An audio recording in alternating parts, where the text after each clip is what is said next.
Cruise liner. Emergency crews once again suspending operations after the 1,000-foot-long vessel shifted in the sea. Special sensors suggest the ship is sliding off of its rocky perch and into deeper water. And that has made the search for those missing inside very risky. We're told the interior of the ship is pitch black. Now, there is reportedly debris kind of floating, as you can imagine, everywhere inside, and divers say the conditions are treacherous.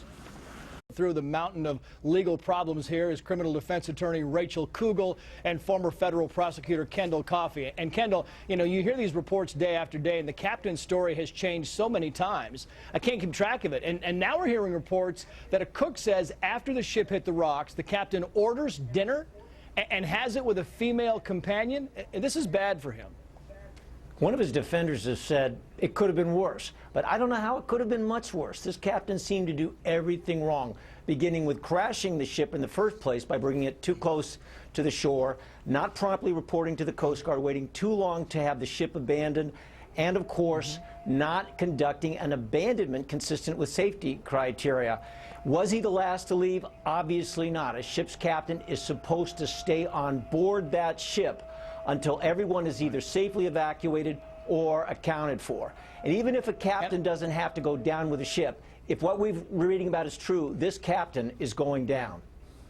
And I'll tell you, Rachel, it's got to be difficult to defend this captain because all the stories you hear, first he says, I was the last on the boat. Then he says, okay, I slipped off the boat into the lifeboat with my two first officers. I mean, how do you defend this guy? Well, you can get ready to hate me, Trace, but the reality is that there's thousands of people on board this ship, and there's going to be thousands of different stories. And right now, that's all it is. It's stories and it's gossip. And he may be guilty of being a coward, but that's a far cry from manslaughter. And that's really what's at stake here. The question is, what did he do? Did he actually cause this tragedy to happen? Or is he just a coward guilty of bad behavior after the tragedy? And those are two very big distinctions. And we have to be careful about jumping to conclusions, even in the midst of a horrible tragedy like that. We certainly want someone to blame. Well, then I'll show you this. I want to show you this video, Rachel and Kendall, if you can, because this is what happened in the moments after the boat hit the rocks. These are directions from the crew to the passengers. Play this. We have finished addressing the problem that we've had, the electrical problem with the generator.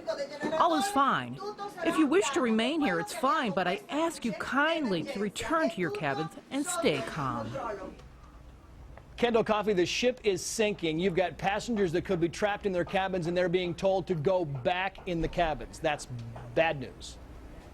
Yeah, and it compounds dramatically all the mistakes this captain made when basically they're lying to the passengers. They're not telling them what they need to know in order to properly prepare and save themselves. So if a captain has ultimate authority on a ship, which he does, coming with that ultimate authority is ultimate responsibility.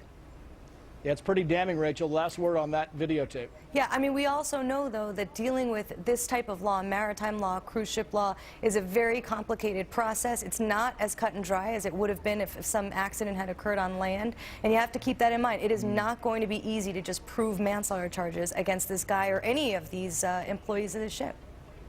We shall see. The charges are forthcoming. Rachel Kugel, Kendall Coffey, thank you both. Thank you.